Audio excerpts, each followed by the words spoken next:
Hey, welcome back. Hey, listen, I was watching a video from James Yeager, who has a big channel and does a lot of training. And his subject at that time was train shooting with one hand. And I've done that before, and I thought, well, let me do some more, but using my revolver. This is the Chiappa Rhino 4-inch 357 Magnum, also known as the 40DS, for double action, single action. So I said, okay, now keep in mind the handgun when first introduced, at least in America or the United States, was referred to as the one-handed gun, because you're going to be shooting this thing from on horseback or some other close-in thing, and they initially didn't have sights. It was point and click, right? And they were single action. I'm sorry, double action, where you pull the trigger. Now, just for you safety Nazis, the firearm is clear, because I'm going to be pulling the trigger on a few things. Now, so I said, I'm going to do some drills using my revolver, and I happen to love this one. It's the only revolver I have. And I'm going to do some drills using one hand, and then single action, double action. And I did it at 7 yards, just so you know the yardage, to try to see what my accuracy would be. First thing is, a revolver normally has a harder trigger pull than what you're familiar with in a semi-automatic. This has about 10 pounds. Most semis have got 4.5 to 5, right? So it takes a bit. Now what that means is that you're going to have to really stay focused on keeping that front sight or the barrel focused on the target, right? Because you got a long trigger pull to make that happen, and all kinds of weird things can happen. So practicing with a double action revolver helps a lot.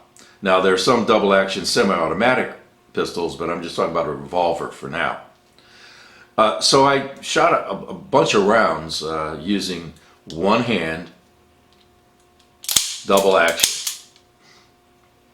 And then I went to a two-handed grip.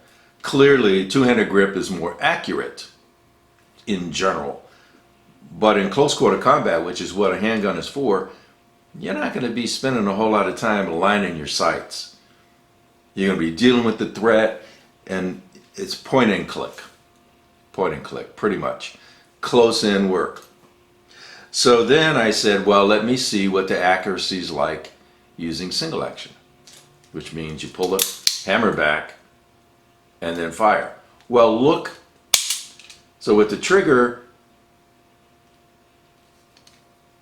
in the normal position, that's a double action, that's a long trigger pull to get all the way back there. Now watch the trigger when I cock the hammer back. Watch what happens. It goes all the way back there. That's like nothing. You breathe on this thing, and that happened too. I mean, I just pointed at the target and I forgot that, how light that was going to be. And it just goes off, which is one of the reasons why a lot of law enforcement prefer double action, single action, so that you know you're going to be pulling the trigger. You know you have to be doing some force. There's no accidental, oops, I touched it and it went off. But single action, when you cock, is very accurate. Why? Because you don't have to worry about lining it up. There's no wobble that gets in the way while you're pulling the trigger back. So it's a total focus on keeping the front sight aligned with the rear sight, and it's very, very accurate. The problem with that in a self-defense, close quarter combat scenario is you have no, you're not going to have time to line your sights and do all that, to put the next bullet in the same hole or anything like that. You're not going to have time for that. Exception for those of you that were born in alive, Lethal Weapon, the original one, when Danny Glover got his 38 snub nose, and his buddy Mel Gibson is being held hostage, and Gibson is going, shoot him, shoot him, shoot him, and Glover, gets his 38, and you see him doing all this stuff with his head, and he cocks it, and bang, and he takes a headshot. Well, if you're going to take a headshot with a revolver, you probably want to have as little resistance in that trigger as possible. Otherwise, train with double action. That's one of the benefits of the revolver.